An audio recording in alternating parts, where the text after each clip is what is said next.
obey his parents. So then the father says, he didn't obey me, so, take him to the thing and we'll punish him, right? Or you can kill him or stone him.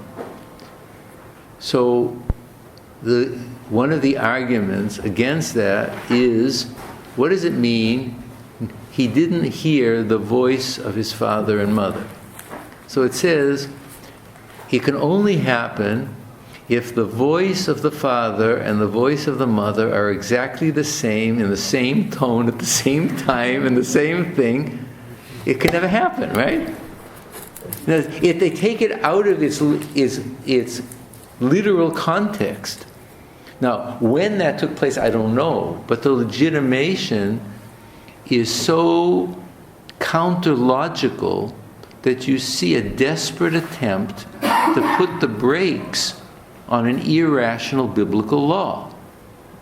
That is one of the great moves into rabbinic society. Now, it doesn't mean that it's solved all the problems. We can see, I don't know what we're going to get to, the Bava Kamma, we'll pick it up maybe next time, but you can see they're still struggling with cases, and presumably everything wasn't working so smoothly in the courts. But you see that a tendency, and this is my argument where it's moral, there's a concern to restrict vigilante justice. We're dealing with ancient society, right?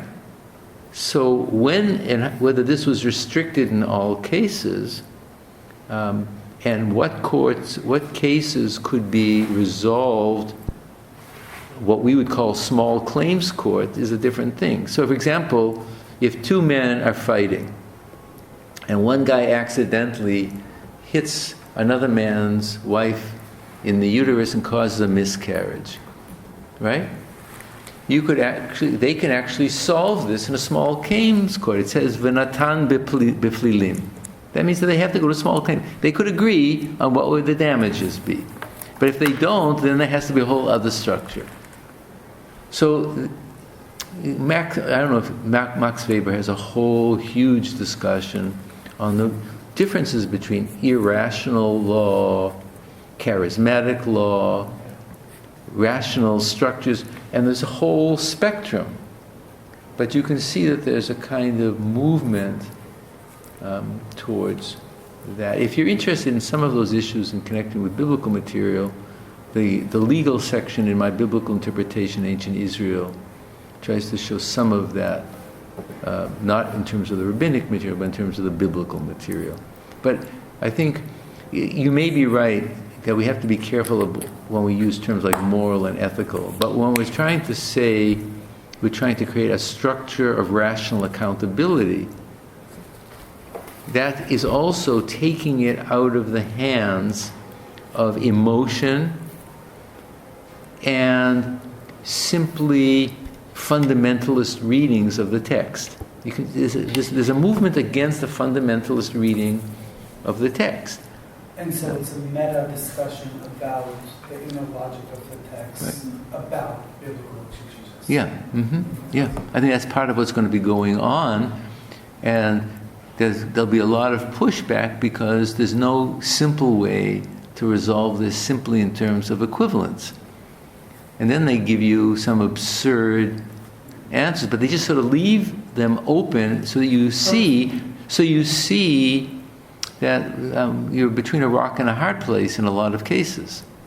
And there's a lot of this depends on the on judicial probity, right?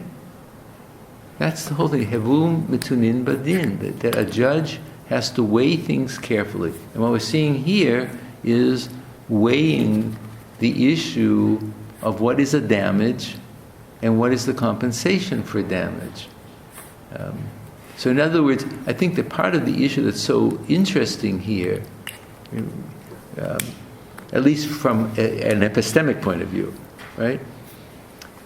If you have a move from the individual who can act at will, right? Like, I'm the husband and I do what I want with my family, right?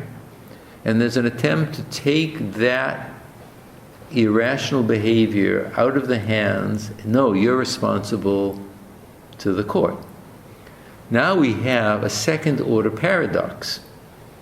It's in the hands of the will of a judge, who presumably has to work within the constraints of reason, but it's still within the constraints of another person's decision.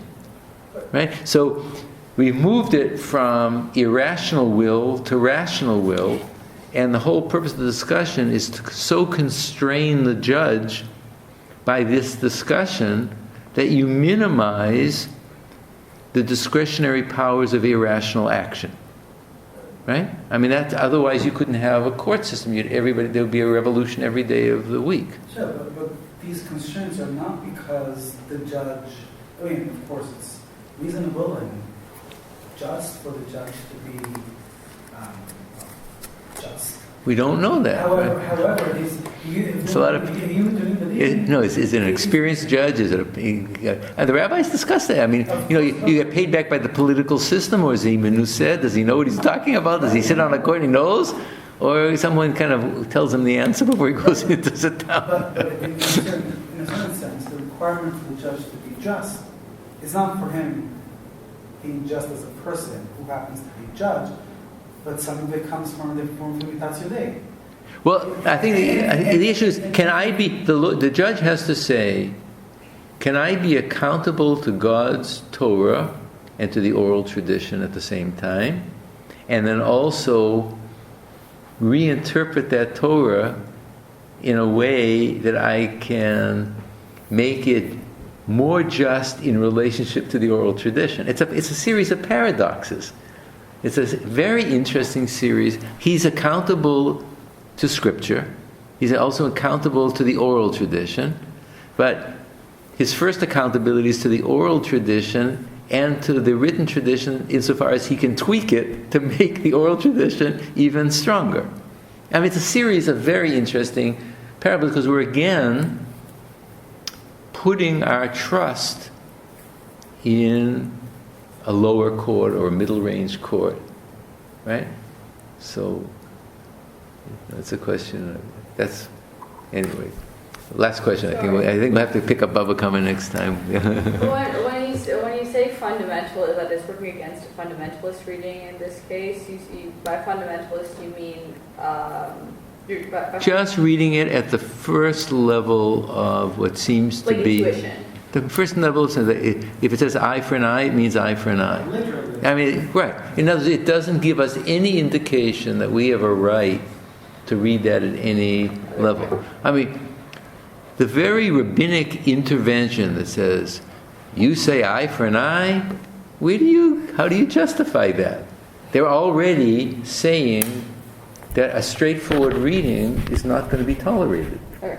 But it's based on a whole series of assumptions of what would be the better cultural Sure, reading. of course. Yeah. Right? If the very notion that they raise that question, you say that? How can you say that? But that's Because they're saying, because that first assumption is you have no right to read the text They have in a literalist way.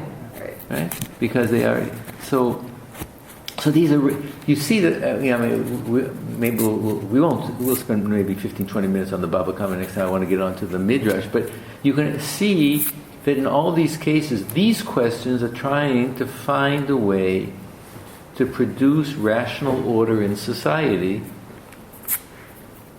and be responsible for different traditions of authority. And to put your trust in a human being who's making a decision.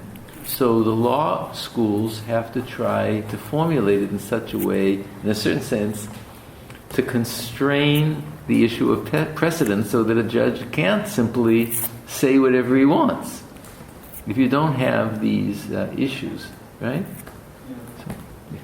So we look on the interpretation of the rule called eye for an eye, but not sufficient in this case. I mean, what will be required is basically to replace the literal aspect of the text with, I would say, more kind of a meta structure. Why is the text there in the first place? Yeah, well, they will tell us that. In other words, when we go through that argument, which we'll do next time, after they've proved this, then they say, well, why do you have this phrase and why do you have that phrase? And then you see that they're closing the loop. Yeah. Ultimately, to say that every phrase in Scripture, once we now agree that it's monetary damages, every single one is now going to be used to close any loophole. So, in other words, what appeared to be a Scripture that that was going in a totally different direction is now reinterpreted, and then every phrase of Scripture is now reinforcing the rabbinic assumption and not what the original biblical assumption was. But not with regard to the content, but rather with regard to the structure itself. I think the example that you brought with regard to how we can understand the Sota, for example, of trying to kind of bring everything under the umbrella of law, is a great example of stuff that we can actually understand. The danger is a wife abuser. Right. So I think it's a great example of stuff that we can actually understand the biblical text, not based on its content, but rather based on the motivations which led to that interpretation. So that's the interesting. In other words, that can only be reconstructed. Right. But there's a gap between the biblical law and rabbinic law, and where the biblical law seems to emerge from nowhere, has to be reconstructed on the basis of interpersonal abuses. Right? And restricting interpersonal abuses. So then everything then depends, all these questions are to firm up rabbinic law. Because we're not dealing with biblical religion. Rabbinic Judaism means that you accept the mechanism of rabbinic interpretation. And all of this is to show how this is working. They're not going back. Rabbinic Judaism is not biblical religion.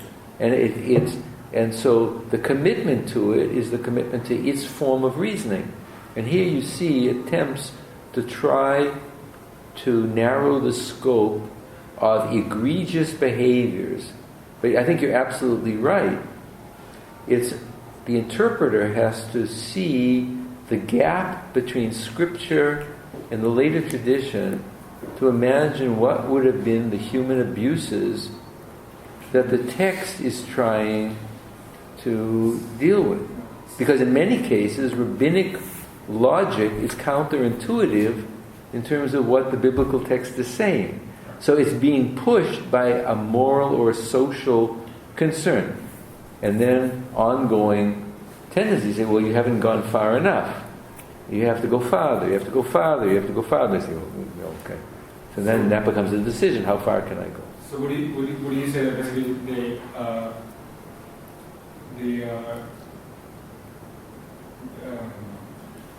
reinterpretation of biblical sources, the interpretation and reconstruction of biblical sources is basically the suspension of the content itself. Yes, I think the movement is. I think yes. I think that we'll take a look. Maybe that's a good way to make a transition for next time. The movement from biblical material to rabbinic material is the suspension of context. What you have to do is to neutralize the context and do meta-analysis on the basis of particular words, which will allow you to legitimate a new moral order. And yet maintain the context itself. Fictitiously, right? Then they go back and they try to reconstruct that context as if there had never been a problem with it, because it always meant what the rabbis meant it to say, but it never did. Like the biblical context? Yeah, we'll see what the case is. We'll see in the very beginning, they deconstruct. When we say the context, they deconstruct the context of the law and isolate particular phrases that are then used to resolve a new moral problem between persons, and then they reconstruct that legal context as if that's what it always had meant. It's an act of genius because they need the biblical text, but the biblical text is what drove them over the ledge. I mean, that's what's brilliant and insane at the same time. In other words, if you're starting with a certain source of authority, how do you deconstruct it into components, reinterpret the components, and then reconstruct it in a new contextual order. And that's the way that's why most rabbinic, legal, religious traditions have to work. You deconstruct the first order context of the sentence.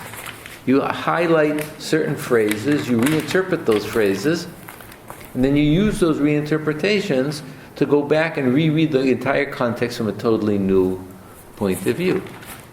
And that's how cultures of text work. And, if you grow up that way, you don't ask the problematic, how did you get there? But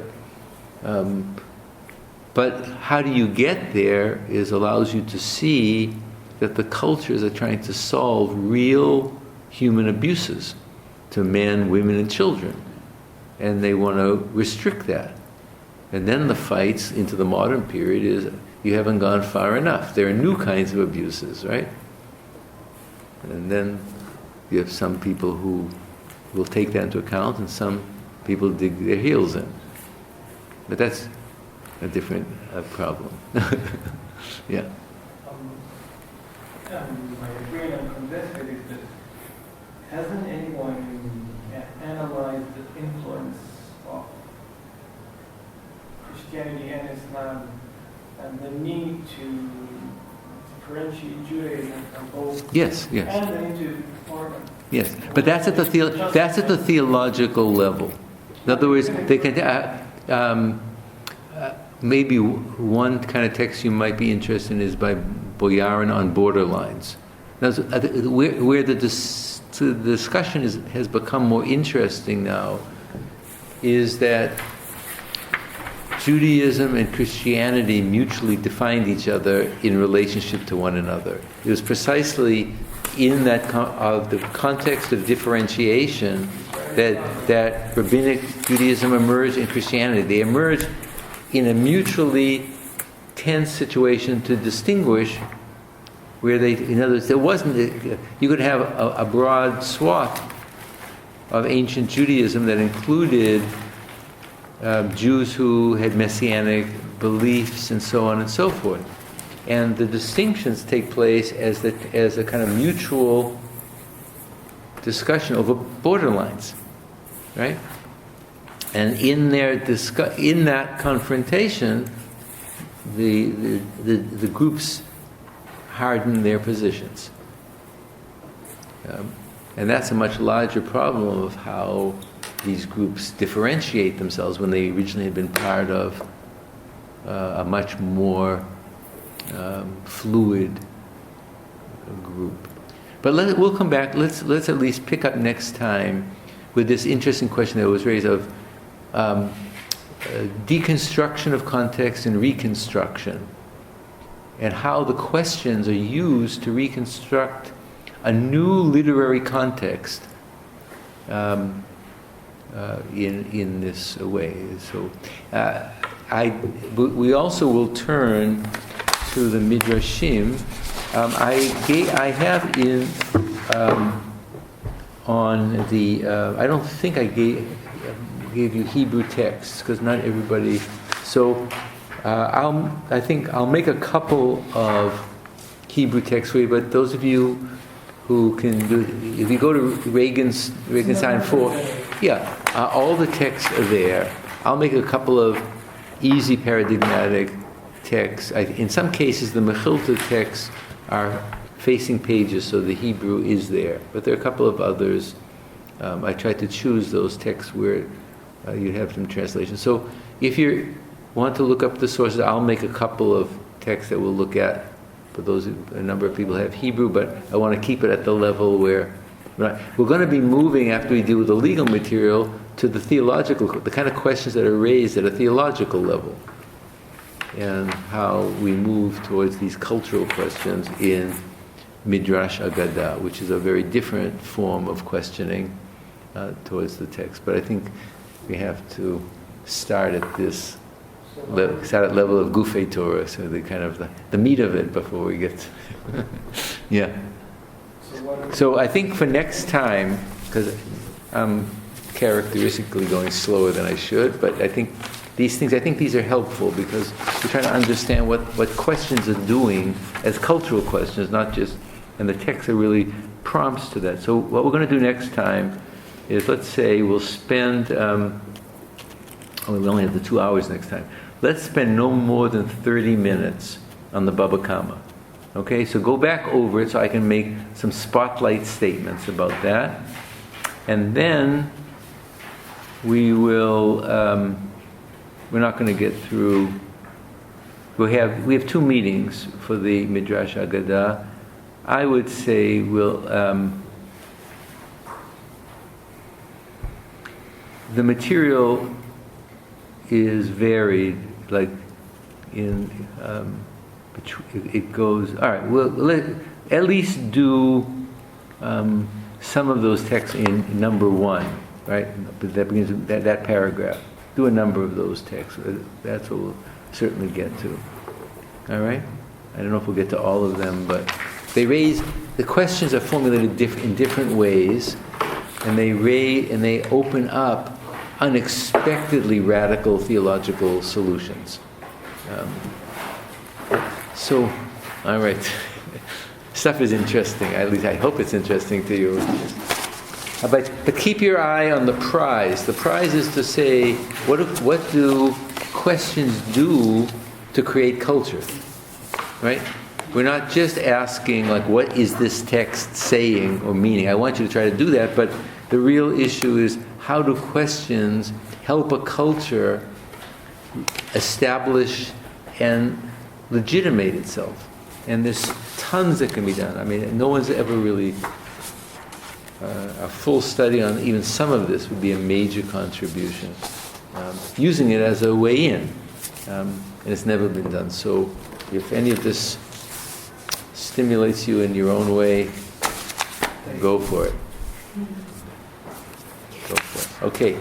And so we'll do the other hour and 45 minutes on the Midrash Agadah, and then next week at 5, I was mentioning, Talmud, the Holocaust Memorial Lecture is next week. I had forgotten that it's next week. That's why we thank you. Huh? It's here. No, it's going to be just sort of across.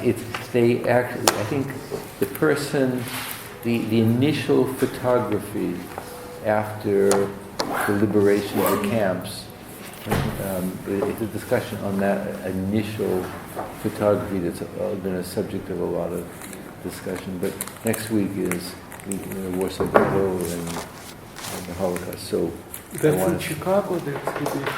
Yeah, so we'll go across the way. It's called Grief. The lecture's on grief and the photography of killing fields, which is a very for example in the Civil War. Part of the propaganda were these photographs of the killing fields, and there was a law in America that you couldn't photograph a face. The killing fields in the Civil War all had to be face down. In these cases, these exposures of things, it's like I don't know if any of you have ever also read the Susan Sontag, her book, the whole notion of viewing horror, the whole philosophical question of viewing horror. That's part of the I don't know what they're going to do with that, but that became also an issue after Abu Ghraib and all these other issues where there are these photographs of people in horrible situations, in torture situations, and the whole moral issue of viewing that. She begins her book with a discussion of Goya and the hanging of the rebels in the Spanish War, but it's a much larger philosophical question of the ethics of viewing someone else's pain. So it's this I don't know where it's going to go, but I know it deals with some early photographs of the killing fields after the case. But there's a whole history of that. I actually had a very profound, maybe 10 years ago, regarding this issue of the face. I think it was a course I had given on Job and some issues of visualization, and I had in my class 5 or 6 people who were the first generation of black slaves from the Chicago area. They were ministers, things like that. And because we had been talking about some of these issues, they brought in, it was a big issue of the Ku Klux Klan to photograph these burning and torture scenes, right? Or to show these issues. And many of these people had kept these photographs hidden away because of this notion of the shame of seeing a face. So it's a very powerful. It's part of this issue of the pornography of visualization. There is another aspect of pornography to look at someone's shame. So it's, the issue is powerful enough, but it transcends it as this, particularly, the issue of the internet with people sending these pictures virally of these horrible scenes. It's a whole other ethic of whether there should be a block on this. Images. Yeah, I mean, it's not just kind of creating these protest movements through Facebook issues, which we know now for the last few years, but these where photographs are taken and they're not just witnesses, but they become used as evidence, and you don't know where the person was. These photographs in times of war and how that's used as evidence is a big, very serious question. So anyway, I'm sorry I got off on that, but it's. But this whole issue is a moral, spiritual question. It's not just a historical question. Quick question Yeah. for the presentation you want me to do. So Yeah. maybe that the week after next. Let's. When is the